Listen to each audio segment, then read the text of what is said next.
Good morning students, ये आपका part one video इस चैप्टर का। पार्ट वन वीडियो में आज हम लोग चैप्टर पढ़ने वाले हैं त्रिभुज यानी कि ट्रायंगल्स। तो त्रिभुज की बात करें, त्रिभुज को परिभाषित करने की, तो उसको इस तरह से लिख सकते हैं कि तीन भुजाओं से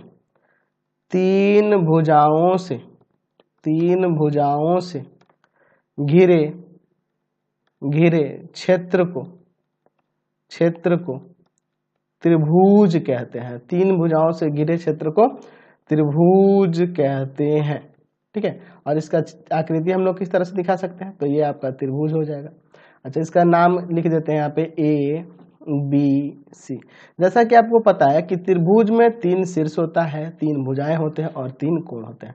तो इसमें शीर्ष कौन कौन से कहलाते हैं, तो इसमें शीर्ष आपके तीन हैं, ए है, बी है और सी है। इसमें तीन आपके शीर्ष हैं। कौन कौन सा, तो ये ए शीर्ष हो जाएगा, ये बी और ये सी, इसमें तीन शीर्ष है। अच्छा, अगर हम लोग यहाँ पे भुजा की बात करें तो इसमें तीन भुजाएं भी दिख रही हैं।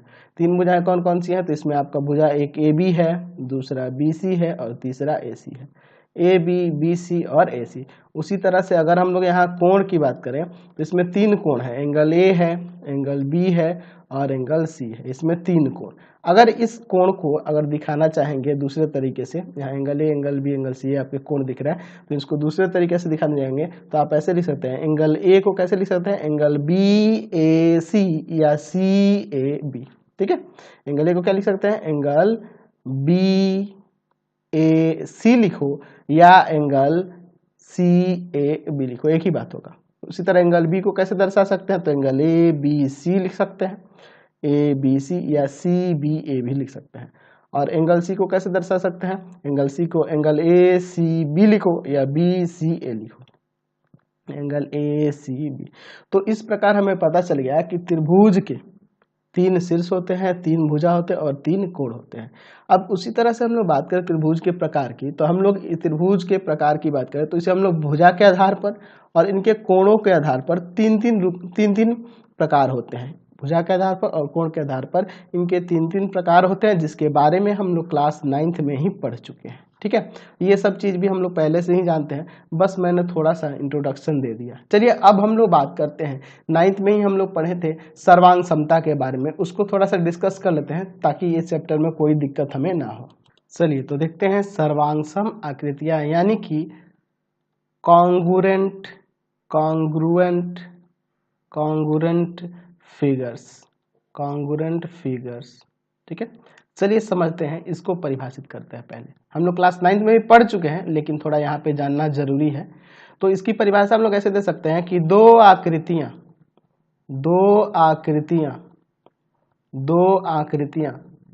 सर्वांग सम कही जाती हैं जब उनके समान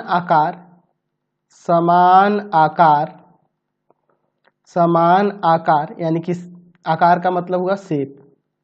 ठीक है, समान आकार तथा समान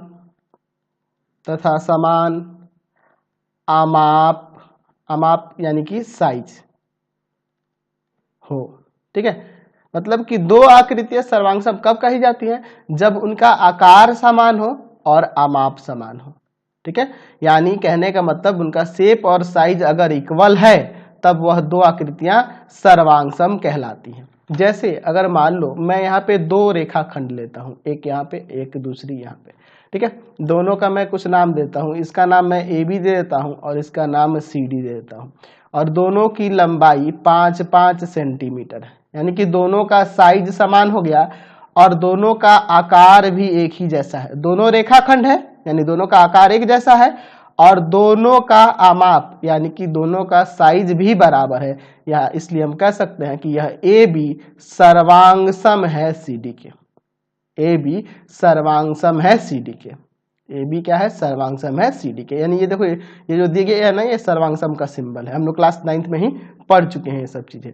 उसी तरह से मैं यहाँ कह दूं, मैं यहाँ पे कह दूं कि हमारे पास दो त्रिभुज है, एक यह त्रिभुज हो गया और दूसरा त्रिभुज ये हो गया। ठीक है, इसका मैं कुछ नाम देता हूँ, इसका नाम देता हूँ ए बी सी और इसका नाम देता हूं PQR। मैं यह कहूं कि यह दोनों सर्वांगसम है, यह दोनों सर्वांगसम है, ABC सर्वांगसम है त्रिभुज PQR के।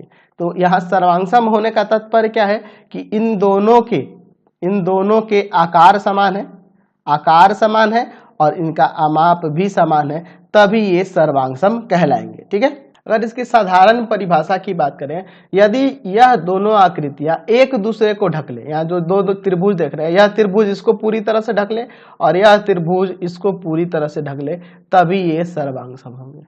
जैसे अगर मान लीजिए आपके पास दो सिक्के हैं 1 रुपए के, ठीक है, 1 रुपए के दो सिक्के हैं, नए वाले हैं, दोनों एक ही प्रकार के सिक्के हैं।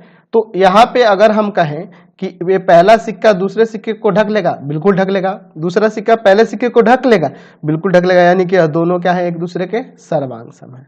तो उसी तरह से यहाँ त्रिभुज में भी कह रहा हूं मैं कि अगर यह पहला त्रिभुज दूसरे त्रिभुज को ढक ले रहा है या दूसरा त्रिभुज पहले त्रिभुज को ढक ले रहा है, यानी कि दोनों एकदम समान आकार का भी है और समान माप का भी है, यानी कि उनका शेप और साइज सेम है, तभी वह सर्वांगसम होते हैं। और सर्वांगसम होने के लिए हमने क्लास 9th में भी शर्तें पढ़ी थी, त्रिभुज के सर्वांगसमता के लिए हमने कुछ शर्तें पढ़ी थी, याद होना चाहिए आपको, सॉरी।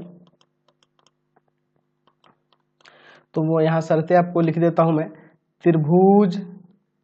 त्रिभुजों की सर्वांग समता, त्रिभुजों की सर्वांग समता के लिए शर्तें क्या क्या थी? तो पहला शर्त हो गया साइड एंगल साइड सर्वांग समता, साइड एंगल साइड सर्वांग समता। दूसरा हो जाएगा आपका साइड साइड साइड सर्वांग समता, सर्वांग समता। तीसरा हो जाएगा आपका एंगल साइड एंगल सर्वांग समता, सर्वांग समता। चौथा हो जाएगा आपका RHS राइट हाइपोटेनस साइड सर्वांग समता। तो दो आकृतियां सर्वांगसम करने के लिए हमने ये 4 शर्तें, मतलब दो त्रिभुजों को सर्वांगसम करने के लिए हम लोगों ने ये 4 शर्तें पढ़ी हुई थी क्लास 9th में। जिन लोगों ने क्लास 9th का ये सब रूल नहीं पढ़ा है वो जाके पहले पढ़ लेंगे 9th क्लास का त्रिभुज चैप्टर, ताकि इस चैप्टर में हमें कोई दिक्कत नहीं हो। चलिए आगे बढ़ते हैं। मान लीजिए हमारे पास 2 त्रिभुज है, यहाँ पर 2 त्रिभुज है, यहाँ 2 त्रिभुज हैं, एक का नाम देते हैं ABC और दूसरे का PQR। चलिए देखते हैं ABC PQR। हम यहाँ मान लेते हैं कि यह आकृति इसको ढक ले रही है, यह एक आकृति इसको ढक ले रही है, और यह इन चारों में से किसी एक नियम के द्वारा ये सर्वांगसम हो जा रहे हैं। ABC सर्वांगसम है त्रिभुज PQR के, ठीक है। त्रिभुज ABC सर्वांगसम है त्रिभुज PQR के, इसमें से किसी एक सर्वांगसमता नियम से मान लेते हैं कि ये सर्वांगसम है। तो आपको मैंने क्लास 9th में पढ़ाया था कि यदि दो त्रिभुज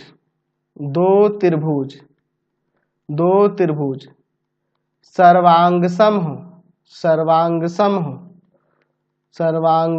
हो तो उनकी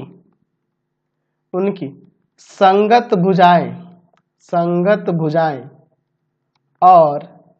और संगत कोण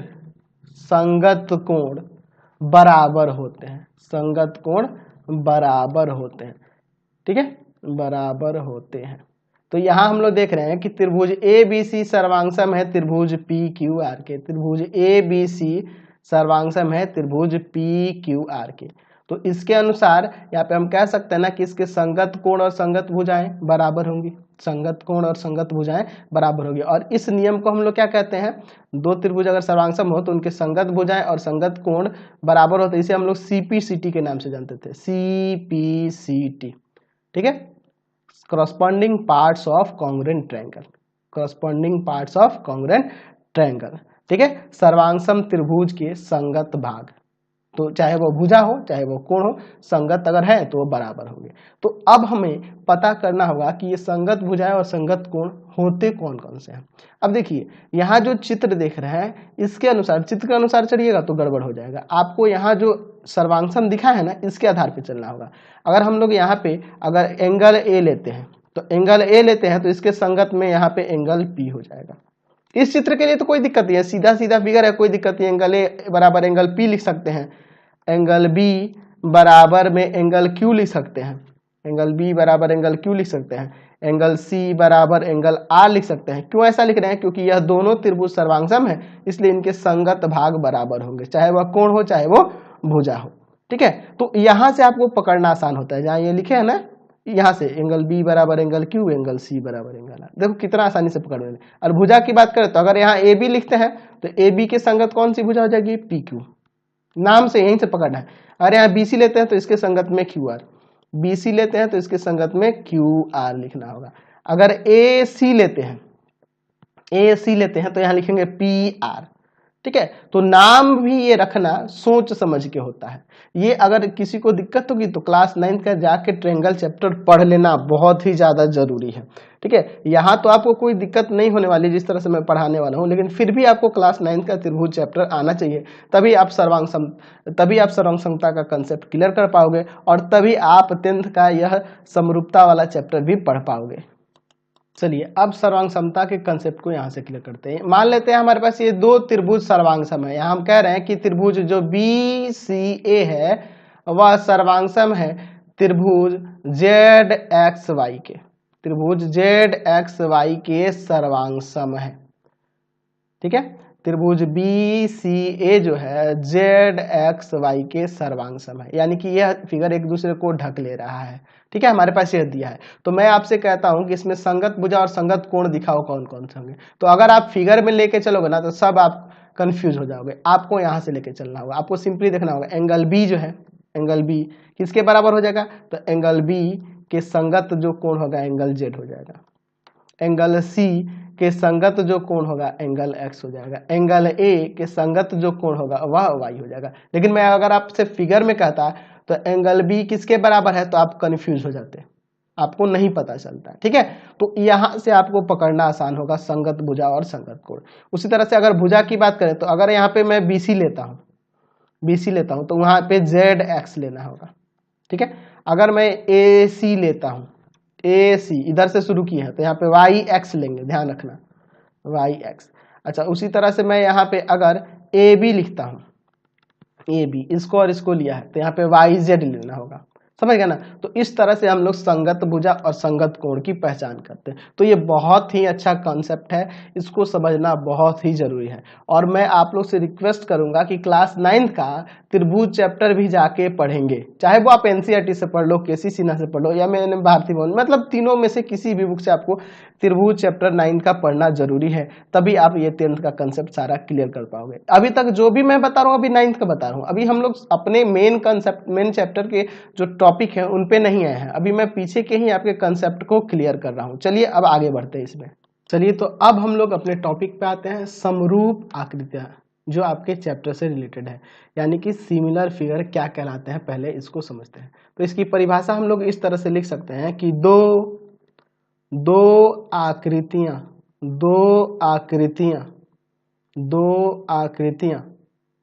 समरूप कही जाती हैं, समरूप कही जाती हैं जब उनके समान आकार हो, यानी कि शेप समान हो, शेप समान हो, परंतु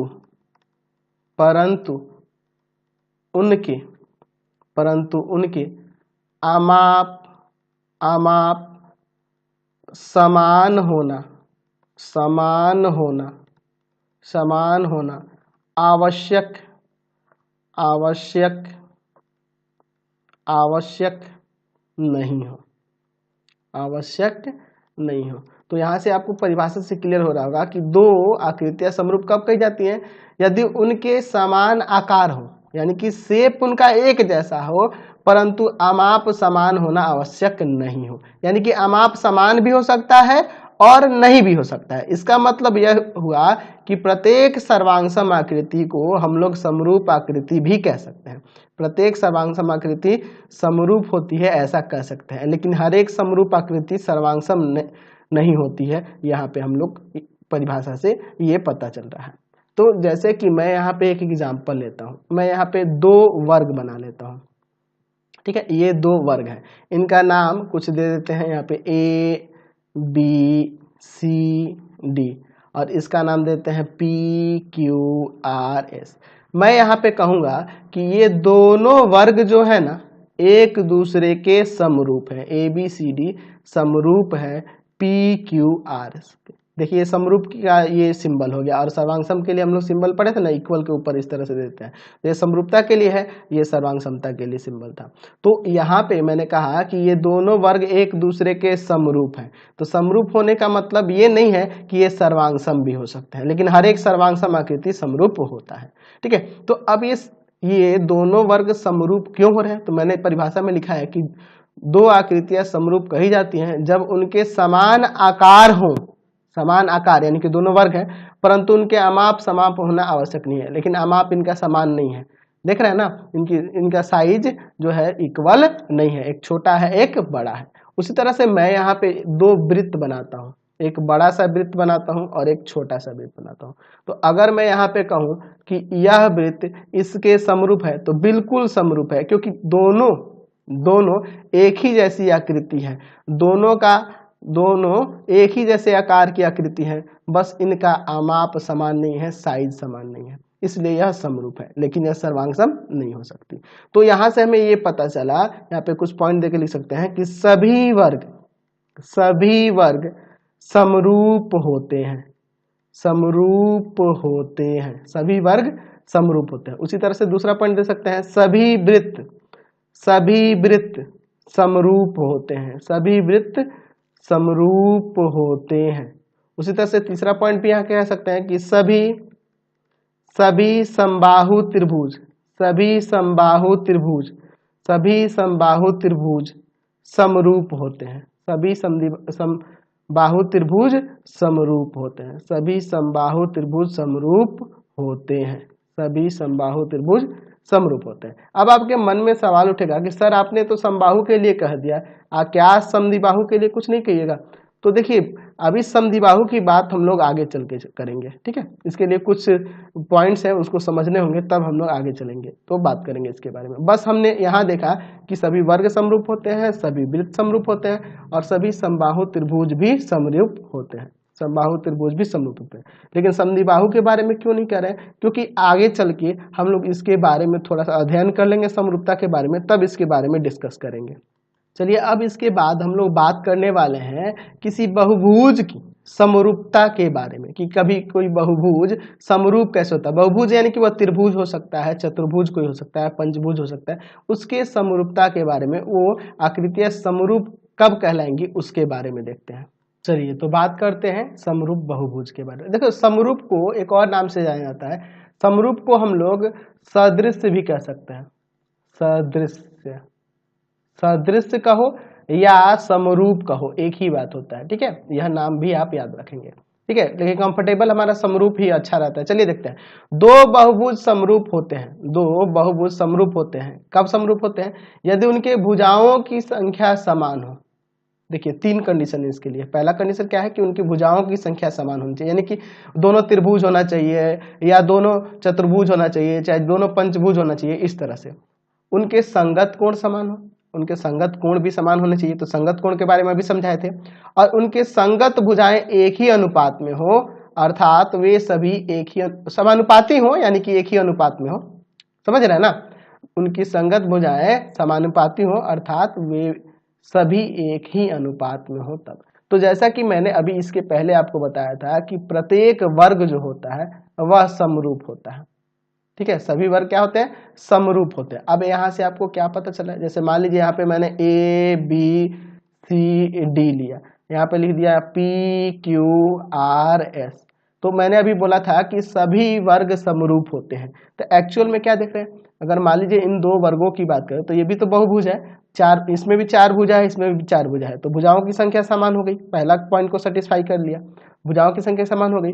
और उनके संगत कोण समान हो, तो आपको पता है कि वर्ग का प्रत्येक कोण 90 डिग्री होता है, प्रत्येक कोण 90 डिग्री होता है। तो अगर हम लोग ABCD और PQRS में देखें तो angle A angle B P के बराबर, एंगल B Q के बराबर, एंगल CR के बराबर, एंगल ds के बराबर, संगत कोण बराबर हो रहा है, और उनके संगत भुजाएं समानुपाती हो यानी कि एक ही अनुपात में हो। अगर मैं इस वर्ग की प्रत्येक भुजा को 2 सेंटीमीटर मान लूं, 2 इकाई या 2 सेंटीमीटर मान लूं, और इस वाले वर्ग की प्रत्येक भुजा को 1 सेंटीमीटर मानते हैं, क्योंकि वर्ग की प्रत्येक भुजा बराबर होती है, तो एक भी 1 सेंटीमीटर होता है, सभी भुजाएं 1 सेंटीमीटर हो जाएंगी। अगर हम इनके संगत भुजा का अनुपात देखें तो यहाँ देखिए हम लिख सकते हैं कि ए बी सी डी वर्ग जो है समरूप है वर्ग किसके, तो पी क्यू आर एस के। क्यों? क्योंकि देख रहे हैं कि इसके संगत कोण बराबर हो जा रहे हैं। देख लीजिए, एंगल बी बराबर एंगल क्यू बराबर 90, एंगल सी बराबर एंगल आर बराबर 90। अच्छा, सी आर के बराबर हो रहा है, एंगल डी बराबर एंगल एस बराबर 90। तो संगत कोण तो बराबर हो ही रहे हैं, और इनके संगत भुजाओं का अनुपात यानी कि ए बी बटा पी क्यू निकालो, 1/2 आएगा, 2/1 आएगा, सॉरी 2/1 आएगा। बी सी बटा क्यू आर निकालो, यह भी 2/1 आएगा। आप सी डी बटा में आर एस निकालो, ये भी आपका 2/1 आएगा, और ए डी बटा में पी एस निकालो, ये भी आपका 2/1 में आएगा। यानी कि इनके संगत भुजा का अनुपात भी बराबर हो रहा है, संगत भुजाओं का अनुपात भी बराबर हो रहा है, यानी कि संगत भुजाएं इसके समानुपाती हो रही हैं। तो हमने यहाँ तीनों कंडीशन फॉलो कर लिया कि भुजाओं की संख्या समान है, इनके संगत कोण समान है, और संगत भुजाओं का अनुपात भी बराबर है। इसीलिए मैंने कहा था कि सभी वर्ग समरूप होते हैं, सभी वर्ग समरूप होते हैं। उसी तरह से हम लोग यहाँ पे कहे थे कि सभी समबाहु त्रिभुज भी समरूप होते हैं। समबाहु त्रिभुज में क्या होता है, समबाहु त्रिभुज में एक्चुअल में जैसे मान लो मैं एक छोटा और एक बड़ा बनाता हूँ, ठीक है, बड़ा छोटा, ताकि आपको दिक्कत ना हो, समझ में आए, अच्छे से एक्सप्लेन हो जाए। जैसे मैं एक बड़ा ले लेता हूँ समबाहु त्रिभुज और एक छोटा ले लेता हूँ, ये दोनों समबाहु त्रिभुज हैं, ठीक है। एक का नाम मैं यहाँ पे लिख देता हूँ एक्स वाई जेड, और एक का नाम पी क्यू आर, ठीक है। अच्छा, आपको पता है कि दोनों में 3-3 भुजाएं होंगी, त्रिभुज है तो 3-3 भुजाएं होंगी, तो भुजाओं की संख्या समान है, और इनके संगत कोण भी बराबर होंगे, क्योंकि समबाहु त्रिभुज का प्रत्येक कोण 60 डिग्री का होता है, 60 डिग्री का होता है, इधर भी 60 डिग्री 60 डिग्री 60 डिग्री, तो यहाँ से इसके संगत कोण भी तो बराबर दिख रहे हैं। और अगर मान लीजिए इसकी भुजाएं मैं 2 सेंटीमीटर मानता हूँ, और इस दूसरे वाली त्रिभुज की 3 सेंटीमीटर मानता हूँ, दूसरे समबाहु त्रिभुज की 3 सेंटीमीटर मानता हूँ, तो इनके संगत भुजाओं का अनुपात भी 2/3 2/3 2/3 आ रहा है, भुजाओं की संख्या भी बराबर है, और संगत कोण भी बराबर है। यानी कि यहाँ कह सकते हैं कि त्रिभुज एक्स वाई जेड जो है, एक्स वाई जेड, यह समरूप है त्रिभुज पी क्यू आर के, ठीक है, पी क्यू आर के। क्लियर हो गया यहाँ से समरूपता।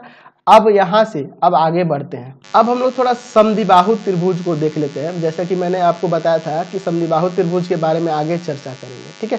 मैं यहाँ पे 2 समद्विबाहु त्रिभुज बना ले रहा हूँ, ठीक है, 2 समद्विबाहु त्रिभुज बना ले रहा हूँ, और मैं इसका नाम देता हूँ, इसका नाम ए बी सी और दूसरे वाले का पी क्यू आर, ठीक है। अब मैं एक काम करता हूँ, इसका ये आधार वाला कोण दोनों, ये 65 डिग्री और यह 65 डिग्री, तो 130 हो जाएगा, और ये कितना हो जाएगा 50, ताकि 180 भी तो आना चाहिए ना। चलिए 130 और 50 180। अच्छा, मैं इसको 70 डिग्री लेता हूँ, इसको 70 डिग्री लेता हूँ, और ये आपका 40 हो जाएगा, क्योंकि इन तीनों को जोड़ने पे 180 आना चाहिए। अच्छा देखो, ये समद्विबाहु है क्योंकि इसके 2 कोण बराबर है, ये भी समद्विबाहु है। तो मैं आपको बोलूँ कि ये दोनों समरूप हो सकते हैं, तो कहोगे कि नहीं सर ये समरूप तो होगा ही नहीं, त्रिभुज ए बी सी समरूप नहीं होगा त्रिभुज पी क्यू आर के। क्यों भैया, क्यों नहीं होगा? क्योंकि इसके संगत कोण बराबर नहीं दिख रहे हैं, संगत कोण बराबर नहीं दिख रहा है। अगर इसके संगत कोण बराबर होते तो संगत भुजा का अनुपात भी बराबर आ जाता, उसके बारे में भी आगे डिस्कस करेंगे, बस यहाँ से मेरा कंसेप्ट समझो। क्यों समरूप नहीं है? क्योंकि इसके संगत कोण बराबर नहीं दिख रहे हैं, ठीक है। समद्विबाहु तो है लेकिन इनके संगत कोण बराबर नहीं दिख रहे हैं, इसलिए ये समरूप नहीं है, ठीक है। तो ऐसे ही अब समरूपता पर आधारित बहुत सारे प्रमेय आने वाले हैं आपके चैप्टर में, और बहुत ही अच्छा इंटरेस्टिंग चैप्टर है। थोड़ा ध्यान से देखना होगा, हर एक कंसेप्ट को समझना होगा, तब जाके आपका ये चैप्टर पूरी तरह से क्लियर हो जाएगा, ठीक है। हमारे कहने का मतलब यह था अभी कि हमने देखा कि सभी वर्ग समरूप होते हैं, यानी कि वर्ग की बात करेंगे ना तो वर्ग के लिए कोई कंडीशन ही नहीं है कि वो समरूप कभी नहीं होगा, ठीक है। इन सब के लिए कंडीशन है।